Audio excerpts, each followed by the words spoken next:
राजहंस पाठशाला में 10वीं के हमारे सभी छात्रों का बहुत बहुत स्वागत है। मैं शेफाली शर्मा आज आपके लिए एक नया विषय लेकर आई हूँ जिसका शीर्षक है रस।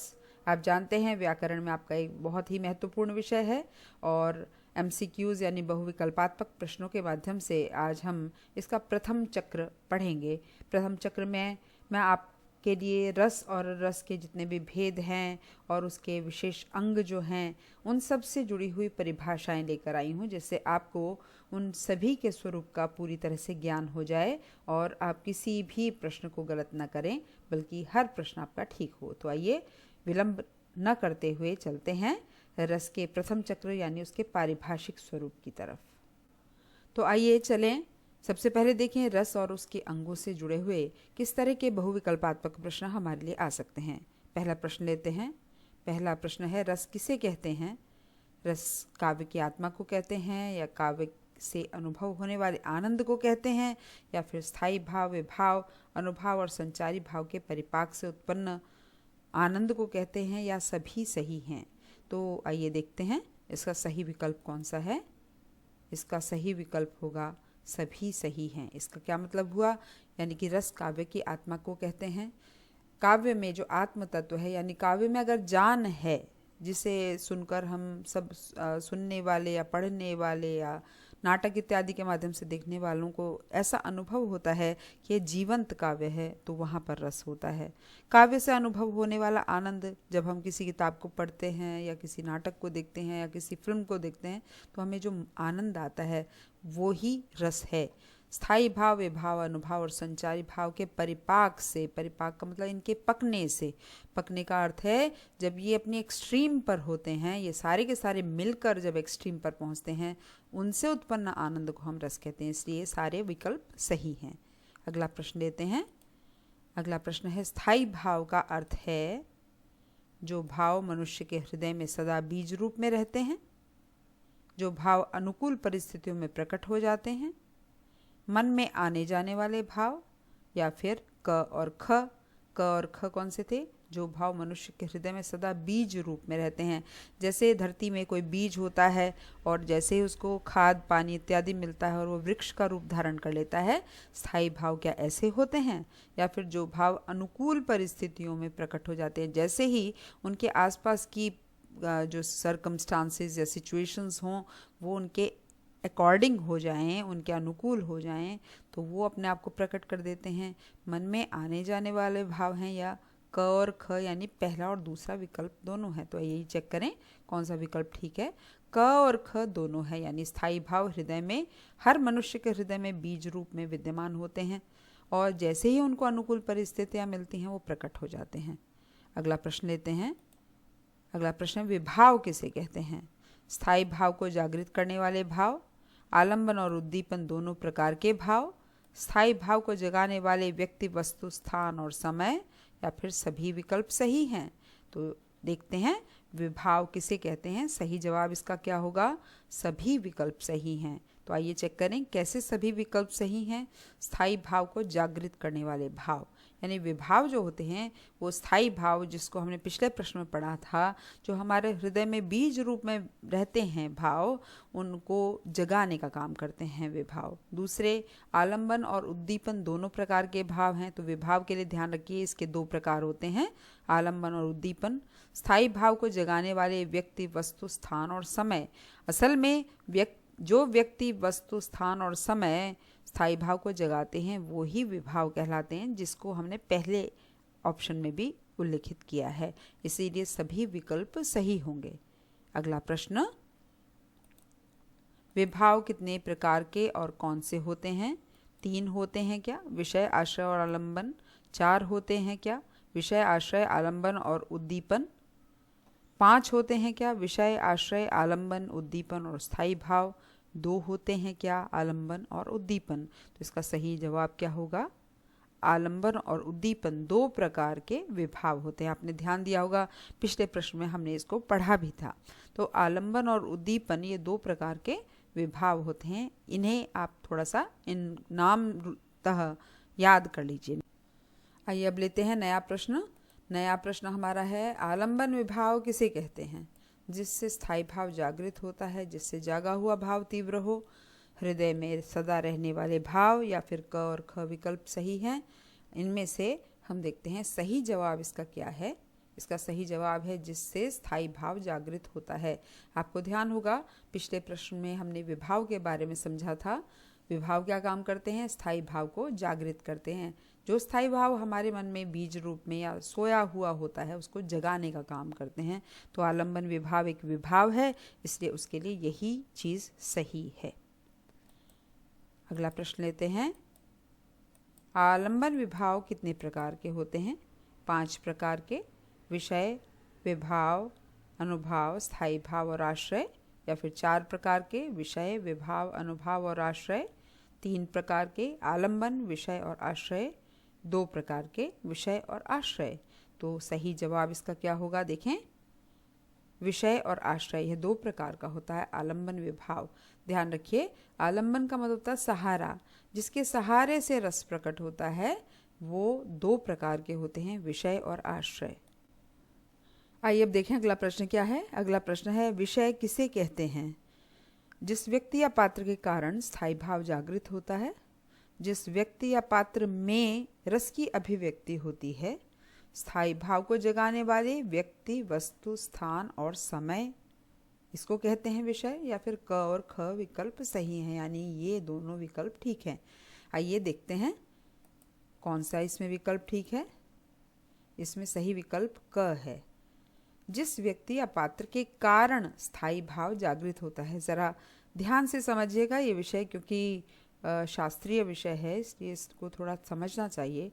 इसको थोड़ा आसान भाषा में बता देती हूँ कि जब भी किसी नाटक में या किसी मूवी में या किसी कहानी या उपन्यास इत्यादि में जिस कैरेक्टर की वजह से कोई रस जागृत होता है वो ही विषय कहलाता है। जैसे आप राम लक्ष्मण परशुराम संवाद पाठ पढ़ते हैं तो उसमें लक्ष्मण की वजह से या लक्ष्मण की व्यंग्योक्तियों की वजह से परशुराम में क्रोध उत्पन्न हो रहा है, तो रौद्र रस उत्पन्न हो रहा है। रौद्र रस का स्थायी भाव क्योंकि क्रोध है। तो यहाँ पर विषय कौन हो गए? लक्ष्मण हो गए। लक्ष्मण के कारण उत्पन्न हो रहा है, जिसमें उत्पन्न हो रहा है वो कौन है? परशुराम। वो विषय नहीं है, ये ध्यान रखिएगा। ये थोड़ा सा सूक्ष्म सा अंतर है, आप इसको अपने दिमाग में अच्छे से बैठा लीजिए कि विषय किसे कहते हैं। अगले प्रश्न की तरफ चलते हैं। अगला प्रश्न है, आश्रय किसे कहा जाता है? विभाव का जो दूसरा प्रकार है वो देखते हैं कि आश्रय क्या होता है। जिस व्यक्ति या पात्र में स्थायी भाव जागृत होता है, जिस व्यक्ति या पात्र में रस की अभिव्यक्ति होती है, स्थायी भाव को जगाने वाले व्यक्ति, वस्तु, स्थान और समय। या क और ख सही है, यानी ये पहले 2 विकल्प। आइए चेक करें कौन सा सही जवाब है इसमें। इसमें है क और ख दोनों सही हैं। देखते हैं कैसे है सही। जिस व्यक्ति या पात्र में स्थायी भाव जागृत होता है, अभी भी मैंने आपको उदाहरण दिया था राम लक्ष्मण परशुराम संवाद का, तो परशुराम में स्थायी भाव जागृत हो रहा है, यानी क्रोध जागृत हो रहा है। क्रोध किसका स्थायी भाव है? रौद्र रस का स्थायी भाव है। यही दूसरे विकल्प में कहा हुआ है। जिस व्यक्ति या पात्र में रस की अभिव्यक्ति हो रही है, यानी रस अपने आप को एक्सप्रेस कर रहा है, तो स्थायी भाव हो गया क्रोध। और क्रोध जिसका स्थायी भाव है वो रस कौन सा हुआ? रौद्र रस। तो किसमें, कौन से पात्र में वो दोनों चीज़ें दिखाई दे रही? परशुराम में दिखाई दे रही। इसलिए आश्रय कौन है? परशुराम है। आश्रय का मतलब सहारा, जिसके सहारे से रस अपने आप को एक्सप्रेस कर रहा है वो है परशुराम। तो आश्रय कौन होता है? जिस पात्र में रस या फिर उसका स्थायी भाव प्रकट होता है। अगला प्रश्न लेते हैं।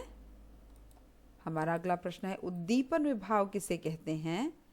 जिससे स्थायी भाव जागृत हो, जिससे जागा हुआ भाव तीव्र हो, मन में संचार करने वाले भाव, या नायक नायिका का वियोग।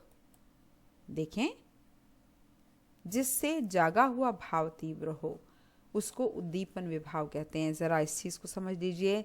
उद्दीप्त करने का मतलब है किसी चीज़ को भड़काना। जैसे दीपन, दीप शब्द तो आप जानते हैं, दीपक शब्द जानते हैं, जहाँ पर आग जलाई जाती है दीपक के अंदर। तो उद्दीपन का मतलब है उस दीपन को, उस आग को और बढ़ाया जाए, यानी कि रस को और ज़्यादा तेज़ किया जाए। जो भी रस हो, चाहे वो कोई भी रस हो, जितने भी रस हैं हमारी, जितनी भी संख्या है, उनके भाव को जो तीव्र करने में मदद करते हैं, उसको बढ़ाने में, उसको भड़काने में जो मदद करते हैं, वो सारे उद्दीपन विभाव कहलाते हैं।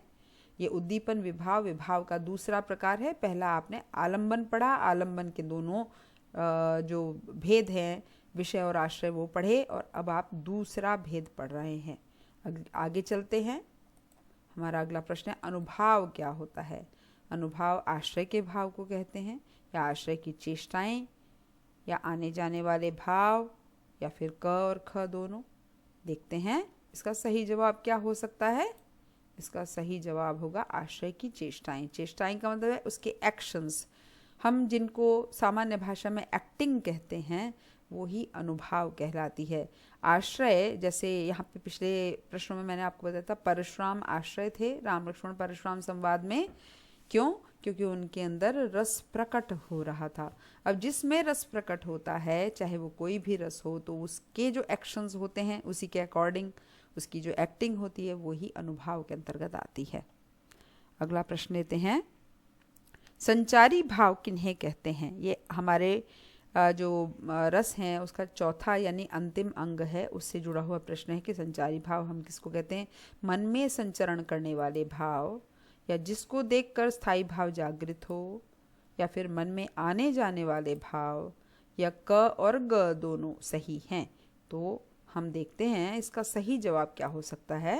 इसका सही जवाब है अंतिम विकल्प, क और ग दोनों हैं। चेक करते हैं क और ग में क्या बात कही गई है। क में कहा गया कि मन में संचरण करने वाले भाव, जो भाव मन में चलते चलते आते हैं, चलते चलते निकल जाते हैं, यानी कि जो बहुत क्विकली आते हैं और निकल जाते हैं, उनको संचारी भाव कहते हैं। संचार का मतलब है चलना, चलने फिरने वाले भाव। मन में आने जाने वाले भाव आते जाते रहते हैं। हम देखते हैं, हम किसी भी कार्य में लगे हों तो हमारे मन में विद इन सेकेंड्स बहुत सारे भाव आते जाते रहते हैं। हमारे जीवन में जो समस्याएं हैं या हमारे जो काम हैं, उनसे जुड़े हुए न जाने कितने अनंत भाव आते जाते रहते हैं। उन्हीं को हम संचारी भाव कहते हैं। जब कोई पात्र उनसे जुड़ी हुई एक्टिंग करता है तो वो संचारी भावों को प्रकट करता है। अब चलते हैं एक नए प्रश्न की तरफ। नया प्रश्न है, संचारी भाव का दूसरा नाम क्या है? संचारी भाव का एक और नाम भी है, देखते हैं कौन सा नाम है वो। स्थायी भाव कहते हैं उसको, या अनुभाव कहते हैं, या व्यभिचारी भाव कहते हैं, या विभाव कहते हैं। तो इसका दूसरा नाम है व्यभिचारी भाव। व्यभिचार का मतलब होता है एक जगह न टिकना, लगातार इधर उधर विचरण करना। तो व्यभिचारी भाव इसीलिए कहा जाता है क्योंकि संचार और व्यभिचार का अर्थ यहाँ पर एक ही है शास्त्र में। जो टिकते ना हो भाव, लगातार बदलते रहते हों, वो सारे भाव संचारी भाव में आते हैं। अब एक नया प्रश्न लेते हैं, संचारी भावों की संख्या कितनी मानी गई है? शास्त्र में कितने प्रकार के संचारी भाव माने गए हैं, आइए जाने। 30, 25, 33 या 32? तो इसका सही जवाब है 33। आइए अब आगे के प्रश्न करते हैं। अभी तक हमने रस के अंगों पर प्रश्न किए थे, और अब हम करेंगे रसों के भेद और उनके स्थायी भावों पर आधारित बहुविकल्पात्मक प्रश्न।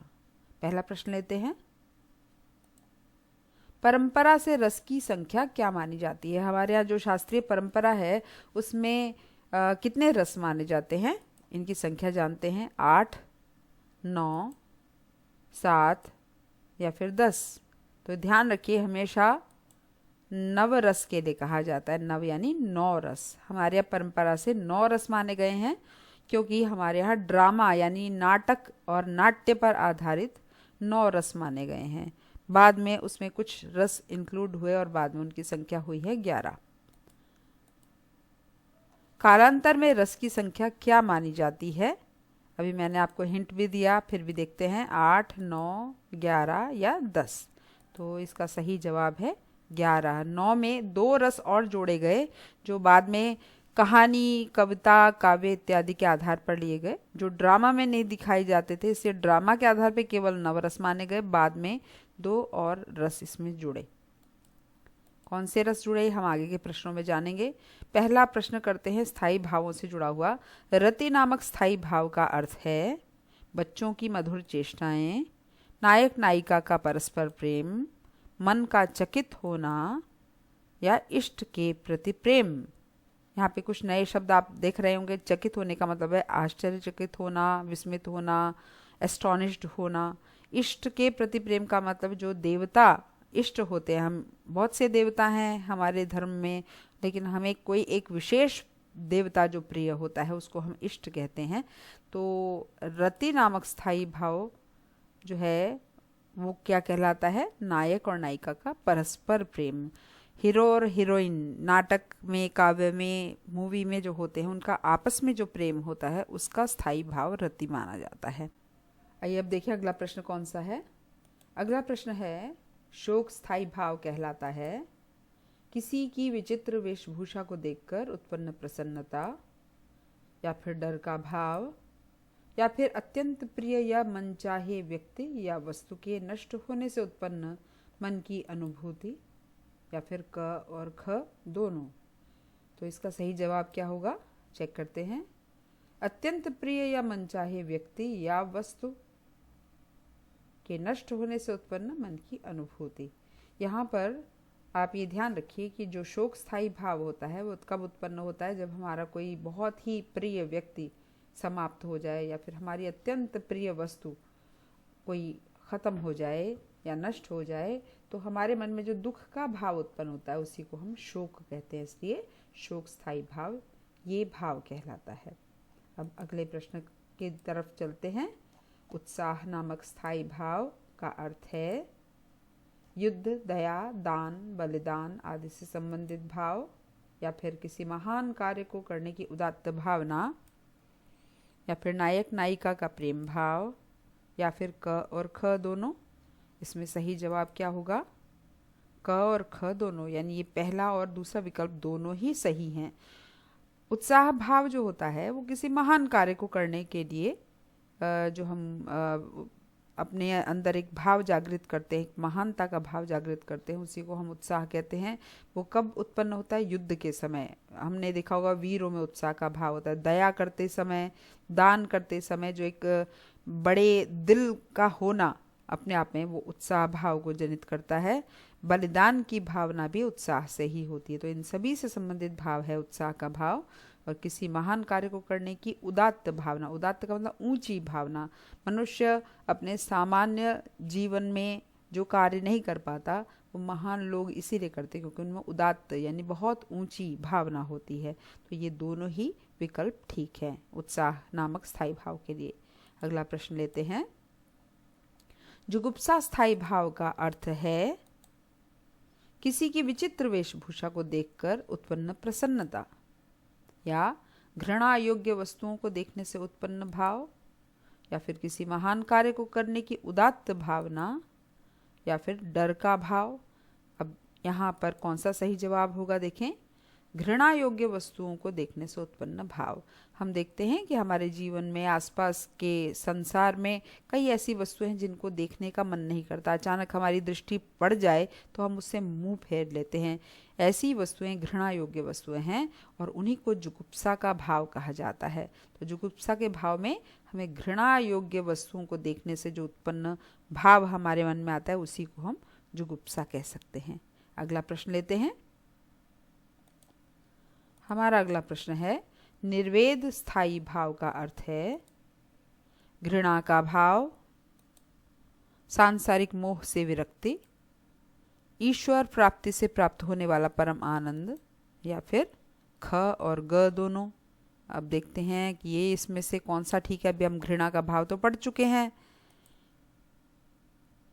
यहाँ पर है ख और ग दोनों ठीक हैं। ख और ग कौन से हैं? सांसारिक मोह से विरक्ति। निर्वेद में ध्यान रखिए कि एक तो संसार में जो लगाव होता है, हमारा जो अटैचमेंट होता है दुनिया से, परिवार से, अपने लोगों से, उससे विरक्ति का भाव होता है। विरक्ति का मतलब उनसे मन हट जाता है। और कहाँ ध्यान जाता है? ईश्वर प्राप्ति से होने वाला परम आनंद। हम ईश्वर को प्राप्त करने की चेष्टा करते हैं और उसकी प्राप्ति से जो सुख मिलता है, ये दोनों ही भाव निर्वेद के अंतर्गत होते हैं। इसे विशेष रूप से ध्यान रखिएगा। अगला प्रश्न आता है हास स्थायी भाव कहते हैं किसी की विचित्र आकृति, वेशभूषा और हाव भाव से उत्पन्न आनंद को कहते हैं, या फिर सांसारिक मोह से विरक्ति, या फिर किसी महान कार्य को करने की उदात्त भावना, या फिर डर का भाव। तो हमारा सही उत्तर होगा यहाँ पर किसी की विचित्र आकृति, वेशभूषा और हाव भाव से उत्पन्न आनंद। हम देखते हैं कि हास जो स्थायी भाव होता है, जिससे हास्य रस बनता है, उसमें हम किसी की भी अजीब सी कुछ आकृति हो, या फिर उसने अजीब सी ड्रेस पहन रखी हो, या उसके जो एक्शंस हों वो बहुत भी अजीब से हों जो सामान्य जीवन में हमें नहीं मिलते, तो स्वाभाविक रूप से हमें हंसी आ जाती है, हमारा मन आनंदित हो जाता है। तो यही भाव हास का भाव कहलाता है। अब अगले प्रश्न की ओर चलते हैं। अगला प्रश्न है, क्रोध स्थायी भाव का तात्पर्य है विरोधी व्यक्ति, वस्तु या परिस्थिति से उत्पन्न रोष। रोष कहते हैं गुस्से को। घृणा का भाव, घृणा का भाव नहीं है यहाँ पर। सांसारिक मोह से विरक्ति, यह हम अभी शांत में पढ़ के चुके हैं, यानी निर्वेद में पढ़ चुके हैं। ईश्वर प्राप्ति से होने वाला परम आनंद, ये भी हमने निर्वेद में पढ़ा था। तो एक बार चेक करते हैं कौन सा सही जवाब होगा। विरोधी व्यक्ति, वस्तु या परिस्थिति से उत्पन्न रोष। जहाँ पर क्रोध का भाव होगा वहाँ पे एक रोष होता है। हमारा कोई विरोधी व्यक्ति, कोई दुश्मन, कोई शत्रु हो सकता है, कोई ऐसी वस्तु जिस पे हमें गुस्सा आता हो, या आसपास की जो सिचुएशंस हैं हमारी, उन पर भी क्रोध आ सकता है। तो जो भी भाव हो, रोष का भाव उत्पन्न करने वाला स्थायी भाव ही क्रोध है। अब लेते हैं नया प्रश्न। भय स्थायी भाव से अभिप्राय है। अभिप्राय का मतलब होता है मतलब, इससे क्या मतलब है। क्योंकि ये छोटे छोटे वर्ड्स हैं जिनको आप नहीं समझ पाते, तो आप कई बार क्वेश्चंस में कुछ का कुछ आंसर लिखाते हैं। मन का विस्मित होना, विस्मित का मतलब आश्चर्यचकित, एस्टोनिश्ड हो जाना। भयजनक परिस्थिति से उत्पन्न भाव, यानी डर की परिस्थिति से उत्पन्न जो हमारे मन का भाव होता है, या किस प्रिय व्यक्ति के नष्ट होने से उत्पन्न विषाद। विषाद कहते हैं दुख को। संसार से विरक्ति का भाव, संसार से डिटैच्ड होने का भाव। अब यहाँ पे सही जवाब कौन सा होगा। भयजनक परिस्थिति से उत्पन्न भाव, जब हमारे आसपास कुछ ऐसी सिचुएशंस हो जो डर पैदा करें, तो हमारे मन में जो भाव पैदा होता है वही भय नामक स्थायी भाव है। अब एक नया प्रश्न लेते हैं। विस्मय स्थायी भाव से हमारा अभिप्राय होता है किसी अलौकिक वस्तु को देखने से उत्पन्न मनस्थिति। मनस्थिति का मतलब मन की स्थिति, मन के भाव। प्रिय व्यक्ति के नष्ट होने से उत्पन्न विषाद, संसार से विरक्ति का भाव। क और ख दोनों। अब यहाँ पर देखते हैं हम कि कौन सा सही जवाब हो सकता है। किसी अलौकिक वस्तु को देखने से उत्पन्न मनस्थिति। अब अलौकिक वस्तु क्या होती है जाने। लोक कहते हैं संसार को। अलौकिक का मतलब जो दुनिया से न्यारी निराली ही वस्तु हो, जिसको हमने कभी देखा ना हो, उसको जब हम अचानक देखते हैं तो हम आश्चर्यचकित से हो जाते हैं, क्योंकि हमने कभी दुनिया में वो चीज़ देखी ही नहीं है। इसलिए उस समय जो एक अनोखा कुछ जो दुनिया से हटके, दुनिया से परे, या दुनिया में जनरली हम जिस चीज़ को नहीं देखते, उसको देखने पर जो हमारे मन में आश्चर्य का भाव उत्पन्न होता है वही विस्मय है। अगला प्रश्न है, वत्सल स्थायी भाव का अर्थ होता है संतान के प्रति स्नेह, बाल लीलाओं को देखने से उत्पन्न रति, मन का विस्मित होना, या फिर क और ख दोनों। अब इसका सही जवाब क्या होगा देखते हैं।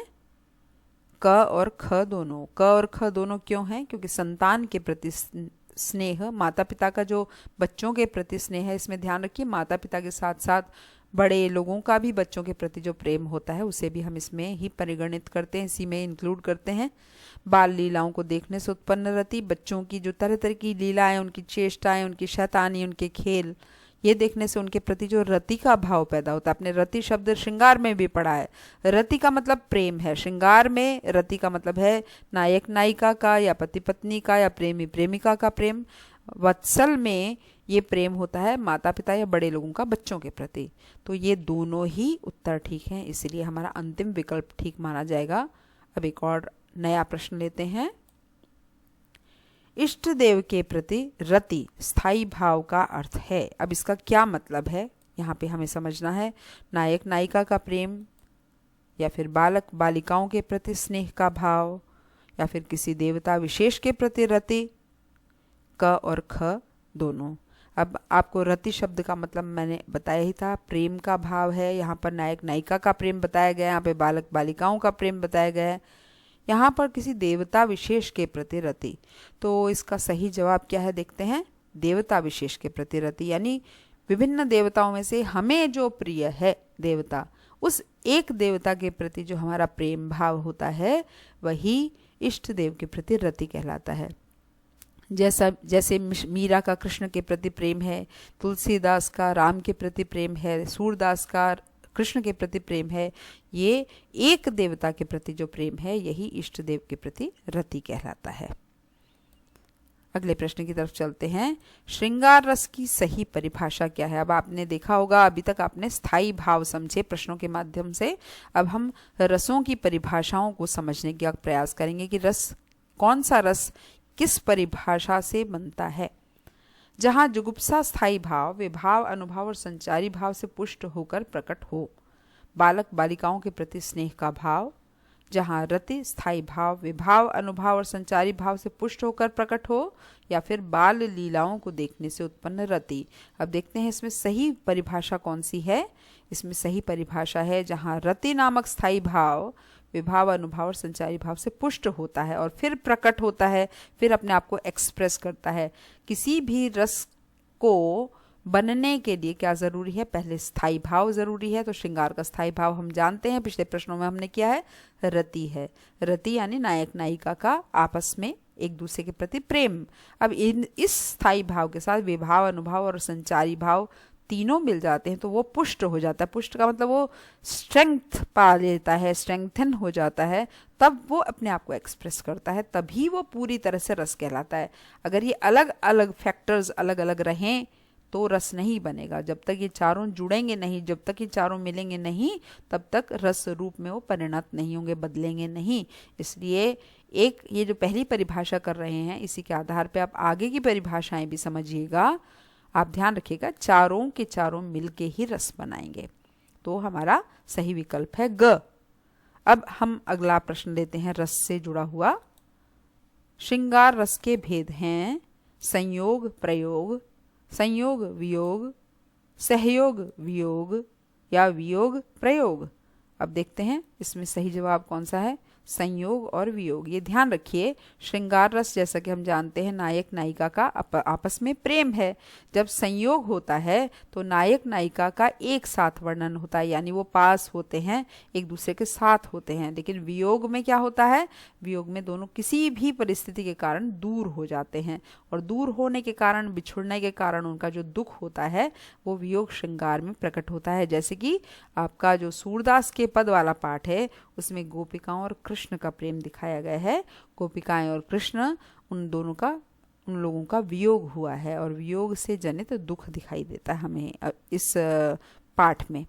अगला प्रश्न लेते हैं। अब हमारा अगला प्रश्न है, संयोग श्रृंगार में समाविष्ट है। समाविष्ट का मतलब इसमें इंक्लूड है। क्या इंक्लूड है देखते हैं। नायक नायिका का साथ होना, नायक नायिका का श्रृंगार करना, प्रेम की अनुकूल परिस्थितियां। सभी विकल्प सही हैं।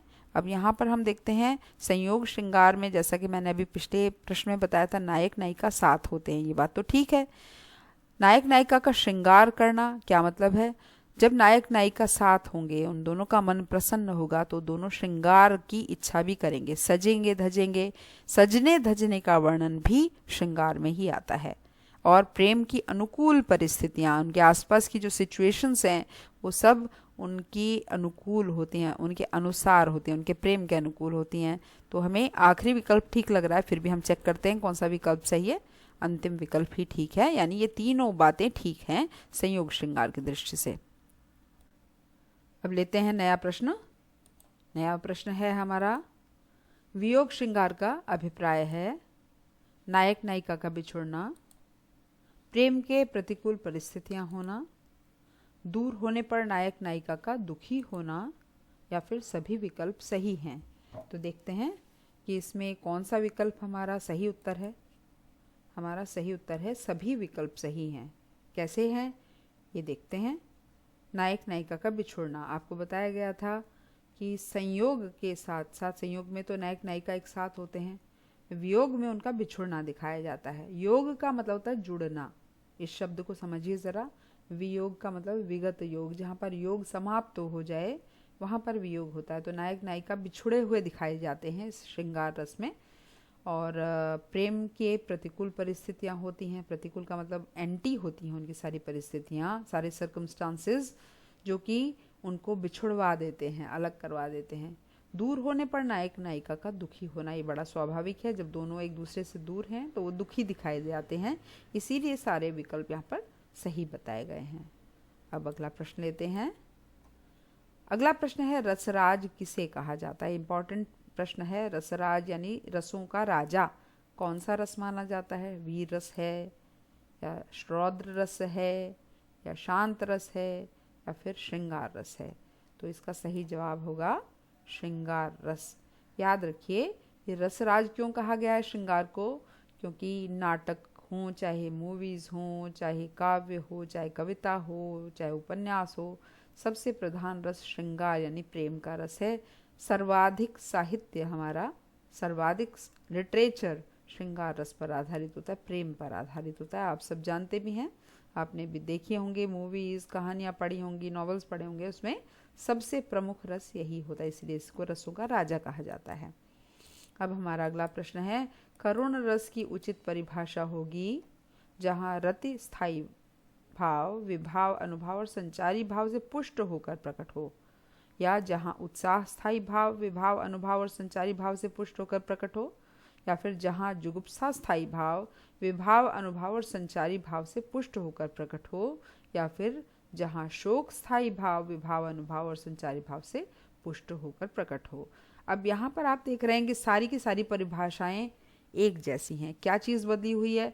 केवल स्थायी भावों के नाम बदले हुए हैं। इसका मतलब अगर आपको सही स्थायी भाव पता हो करुण रस का, तो आप सही परिभाषा तक पहुँच सकते हैं। तो देखते हैं इसका सही जवाब क्या है। यहाँ पर सही जवाब है जहाँ शोक स्थायी भाव, विभाव, अनुभव और संचारी भाव से पुष्ट होकर प्रकट हो, वहाँ पर करुण रस होता है। यही इसकी उचित परिभाषा होगी। आपको ध्यान होगा, शोक स्थायी भाव कहाँ होता है? जहाँ पर हमारा कोई प्रिय व्यक्ति या प्रिय वस्तु समाप्त हो जाए, नष्ट हो जाए, तब हम जो खेद या दुख प्रकट करते हैं उसको शोक कहते हैं। ये इसका स्थायी भाव है।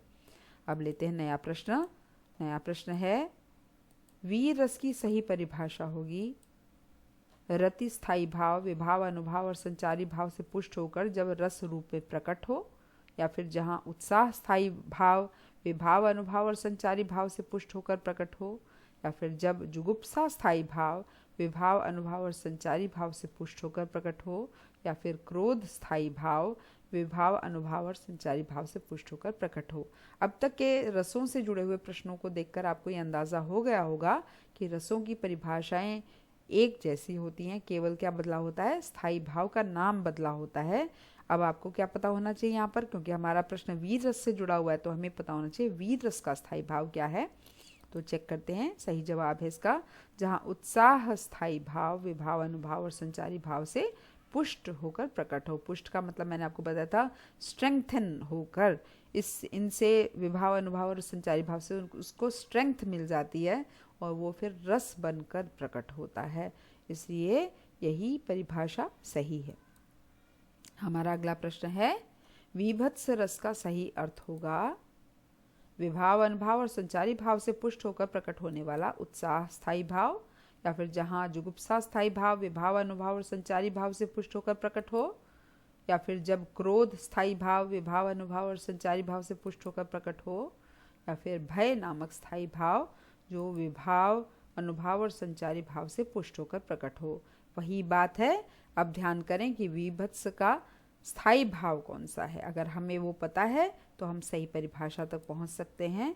हमारा सही जवाब है जहाँ जुगुप्सा स्थायी भाव, विभाव, अनुभव और संचारी भाव से पुष्ट होकर प्रकट हो। यानी कि यहाँ वीभत्स का स्थायी भाव है जुगुप्सा, यानी घृणा का भाव, घृणित दृश्यों को देखकर जो उत्पन्न होता है। अब लेते हैं एक नया प्रश्न।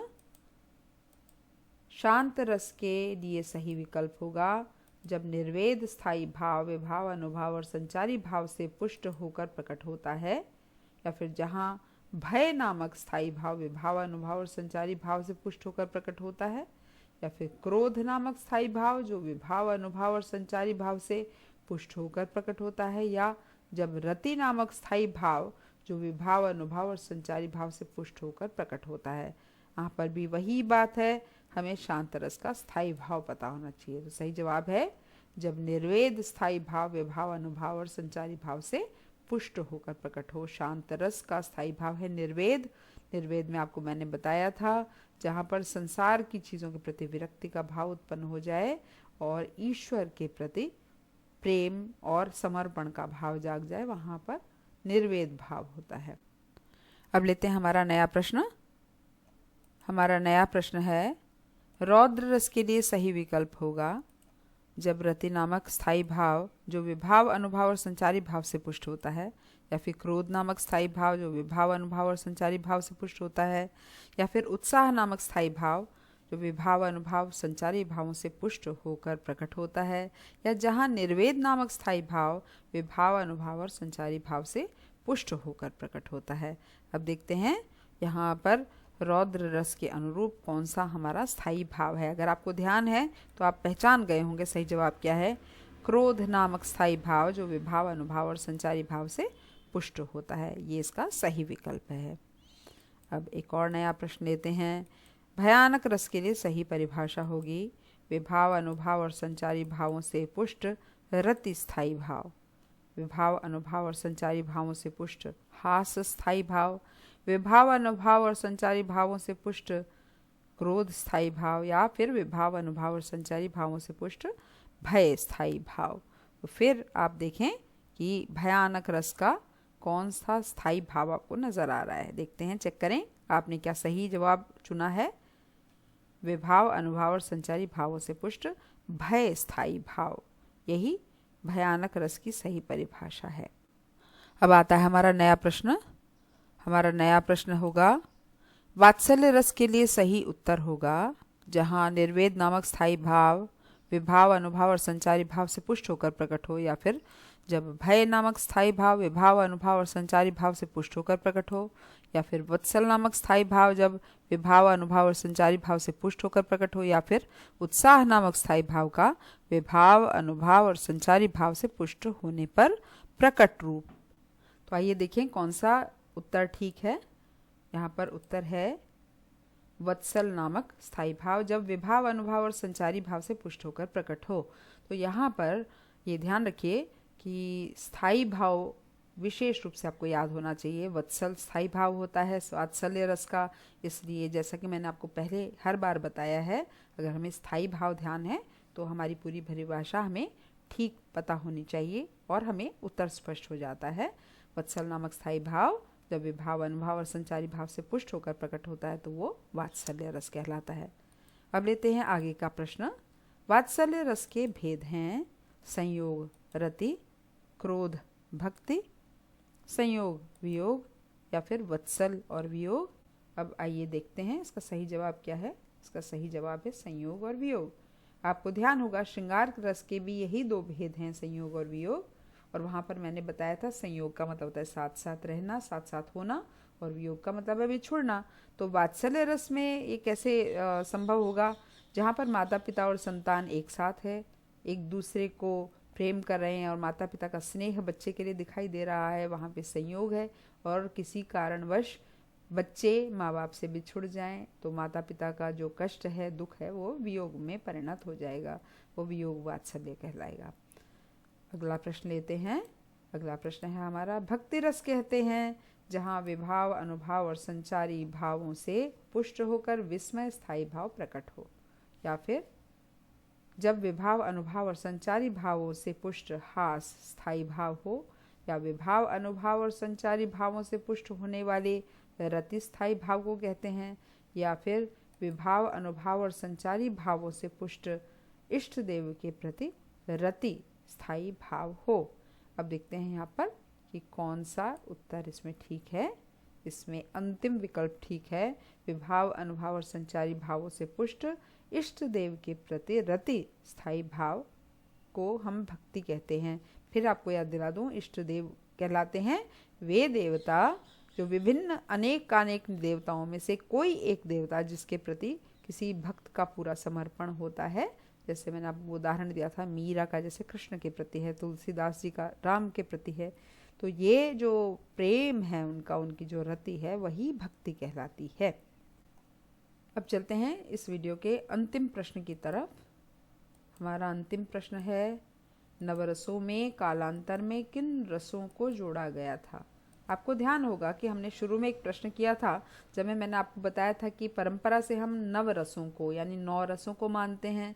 बाद में उसमें 2 रस और जोड़ दिए गए थे और 11 उनकी संख्या हो गई थी। यहाँ पर आपके इस प्रश्न में पूछा गया है कि कौन से वो 2 रस थे जो जोड़े गए बाद में और वो 11 की संख्या में बन गए। तो आइए जवाब देखते हैं, कौन सा सही जवाब है इसका। इसका जवाब है वात्सल्य और भक्ति। आपको बता दूं कि इन दोनों के मूल में भी रति नामक स्थायी भाव ही है, जो श्रृंगार का मूल है। तो पहले हम श्रृंगार में ही वात्सल्य और भक्ति को भी इंक्लूड करते थे, यानी प्रेम के अलग अलग रूप थे। यहाँ पे माता पिता का बच्चों के प्रति प्रेम है, यहाँ इष्ट देवता के प्रति भक्त का प्रेम है। तो बाद में कालांतर में इन 2 प्रेम के भावों को अलग रस का स्थान दिया गया, इसलिए इनको नवरसों के साथ जोड़कर 11 संख्या कर दी गई। तो आपने ये अंतिम प्रश्न किया। मुझे पूरी उम्मीद है कि आपने रस और उनके अंगों के साथ जुड़े हुए जो बहुविकल्पात्मक प्रश्न किए और उसके बाद में स्थायी भाव और रसों की सारी परिभाषाएं, उनकी संख्या और उनकी विशेषताओं से जुड़े हुए कुछ विशेष प्रश्न किए, इनसे आपको रस के पारिभाषिक स्वरूप का अच्छे से ज्ञान हो गया होगा। तो इस वीडियो में मैंने आपको ऐसे ही सारे बहुविकल्पात्मक यानी MCQs करवाए हैं और मेरी पूरी उम्मीद है कि आपकी बहुत अच्छे से इस विषय पर बैठ हो जाएगी, पकड़ हो जाएगी, आपको एक एक चीज़ स्पष्ट हो जाएगी। अगले वीडियो में मैं आपके लिए लेकर आऊँगी रसों से जुड़े हुए कुछ उदाहरण, और उन उदाहरणों को देखकर आपको समझना होगा कि कौन सा रस किस उदाहरण में है, क्योंकि आपके ऐसे प्रश्न भी आते हैं। तो उन उदाहरणों को कभी कभी आप नहीं समझ पाते, कहीं पर ब्रजभाषा होती है तो कहीं पर अवधी होती है, कहीं खड़ी बोली होती है। तो इन उदाहरणों के माध्यम से हम कैसे समझेंगे कि कहाँ पर कौन सा रस है, इसकी हम अच्छे से डिटेल में पूरी प्रैक्टिस करेंगे। अगले वीडियो में अच्छे से अभ्यास करेंगे। और अब मैं आपसे विदा लेती हूँ और आपको याद दिला देती हूँ, इस चैनल को लाइक, शेयर और सब्सक्राइब करना बिल्कुल मत भूलिएगा। आपको इतने डिटेल्ड क्वेश्चंस किसी भी वीडियो में नहीं मिलेंगे, ये मैं आपको दावे के साथ कह सकती हूँ।